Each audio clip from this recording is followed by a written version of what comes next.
성도 여러분 안녕하십니까? 새벽 말씀 묵상입니다. 어느 사막의 둥근 천막에 두 명의 보석 상인들이 들어섭니다. 두 상인은 보석 소유에 대해서 은근히 과시를 했는데요. 한 상인이 일부러 큰 진주 하나를 떨어뜨리자 그것을 주워본 다른 상인이 내가 가지고 있는 것 중에 작은 일부에 지나지 않는다라고 말을 합니다. 그때 아랍 유목민이 웃으면서 이렇게 말을 했는데요. 나 역시 당신들처럼 보석의 소유와 매매에 관심이 있었죠. 어느 날 사막 한가운데서 모래바람을 만나 며칠 동안 못 먹어 탈진 상태에 빠졌다가 길을 가는데 큰 물건 주머니를 발견하고 그 주머니를 열었는데 진주만 가득한 것이 보였습니다. 그때의 절망감이란 이루 말할 수 없었지요. 그 주머니 안에 물이나 먹을 것이 있었으면 했지만 거의 죽어가는 마당에 진주 주머니는 그에게 별 가치가 없었던 것이었습니다. 철학자 소크라테스에게 자신의 토지와 재물을 크게 자랑하고 다니는 제자가 있었습니다.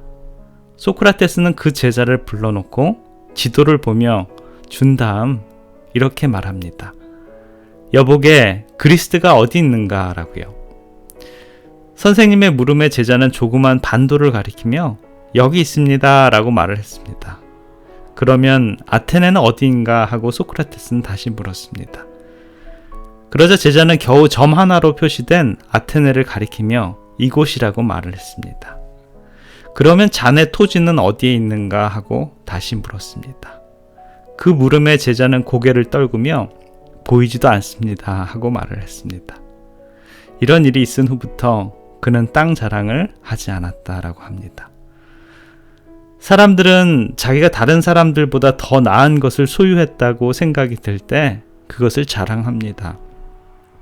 자신의 지혜를 자랑하고요. 재능을 자랑합니다. 자신의 건강과 많은 물질을 자랑합니다. 그러나 그런 것들이 하나님 앞에서는 아무런 자랑거리가 되지 못한다는 것을 생각지 않습니다. 자신의 능력과 실력이 때로는 하나님보다 더 위대한 것처럼 착각에 빠져 교만하게 행동하기도 합니다.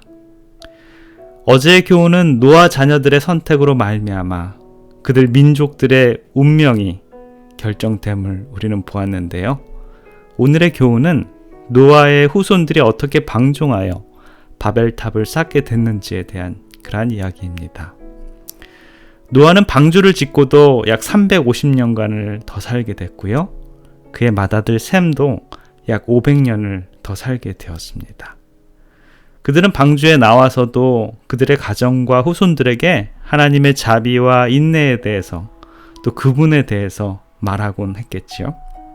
그러나 세대가 지나고 인구가 불어남에 따라 한동안 노아의 자손들은 방주가 안착했던 산중에서 이주를 하기 시작했습니다. 사람들 사이에 분열과 배도가 일어나기도 했고요. 그럼에 따라 서서히 그들은 창조주 하나님을 잊어버리고 하나님만을 믿는 그의 형제들의 모본을 귀찮게 여기고 하나님을 떠나는 사람들도 생겨나게 되었습니다. 그런 부류의 사람들은 유브라데스 강변의 시날 평야로 이동하게 되었는데요. 이곳의 지형이 아름답고 토지가 비옥한데 마음이 끌려서 이 평야에 거주하기로 결정을 했습니다. 그들이 이곳에 도시를 건설하고 도시 안에서 세계의 경이가 될 굉장히 높은 탑을 세우기로 결정을 했습니다. 그들이 왜 높은 탑을 세우고자 했을까요? 그 중요한 이유는요. 하나님을 믿지 못해서 하나님의 언약을 의심해서입니다. 하나님께서는 어제도 말씀드렸던 것처럼 흩어져서 생육하고 번성하여 땅을 다스리라고 했는데 또 결코 홍수로 다시는 인류를 멸망하지 않으리라고 약속을 하셨는데요. 그들은 이 두 가지 약속을 정면으로 도전합니다. 흩어지는 대신에 똘똘 뭉쳐서 살기를 원했고요. 하나님의 언약을 의심함으로 높은 탑을 쌓아서 흩어짐도 막고 홍수가 날 것을 대비해서 피난처를 마련하려는 것입니다. 하나님 없이 사는 사람들을 대표하는 그런 모습입니다. 그들의 생각의 완성품이 바로 바벨탑이었던 것이죠. 하나님이 없으면 인간이 바로 주인이 됩니다. 하나님이 나를 보호한다고 생각하면 안심할 수 있지만 그렇지 못하면 자신이 자신을 보호하려는 것이지요. 다른 사람들이 나를 공격할까봐 성을 계속 쌓다 보면 결국 자신이 그 성 안에 갇히게 됩니다. 인간의 운명은 여기에서부터 결정되어집니다. 하나님을 경외하고 사랑하면 그는 하늘 백성이 되고 하나님의 자녀로 이 세상에서 하나님의 보호와 복을 받고 살게 됩니다. 그런데 하나님을 경외하지도 섬기지도 않는 사람들이 신할 땅에 거치면서 선택한 것은 바로 창세기 11장 4절에 성과 대를 쌓아 대 꼭대기를 하늘에 닿게 하여 우리의 이름을 내고 온 지면에 흩어짐을 면하자라고요. 그것이 바로 바벨탑이었습니다.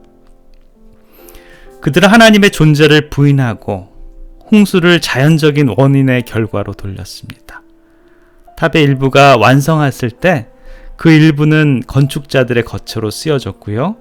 다른 방들은 호화찬란하게 장식되어 그들의 우상들에게 헌납되었습니다. 백성들은 그들의 성공을 기뻐하고 금은으로 만든 신들을 찬양하고 창조주 되신 하나님을 대적합니다. 그들의 말로는 과연 어떻게 될까요? 하나님의 불쾌히 여기심의 증거로 하늘에서 번개가 내려 탑의 상부를 파괴하여 땅에 떨어졌고요. 이때까지 모든 사람들이 동일한 언어를 사용해 왔었지만 하나님께서는 그들이 뭉치는 것을 막기 위해서 이제는 서로 알아들을 수 없는 그런 말들을 사용하므로 같은 언어를 사용하는 집단만 뭉쳐서 사방으로 흩어지게 됩니다. 결국 바벨탑 건설자들의 계획은 수치와 패배로 끝이 납니다. 그들의 교만의 기념비는 그들의 어리석음의 기념비가 되었습니다. 지금도 사람들은 여전히 자아를 의지하고 하나님의 율법을 배척하는 그런 성향을 가진 사람들이 있습니다. 이 시대에도 바벨탑 건설자들이 있습니다. 하나님의 계시된 말씀을 배척하고요. 주제넘게도 하나님보다 자아를 드러내는 그러한 사람들이 바로 그런 사람들의 부류죠. 오늘 하루의 삶 속에서도 혹시 하나님의 나라에서 내 자아만을 고집하는 나의 모습은 아닌지 한번 생각해 봤으면 좋겠습니다.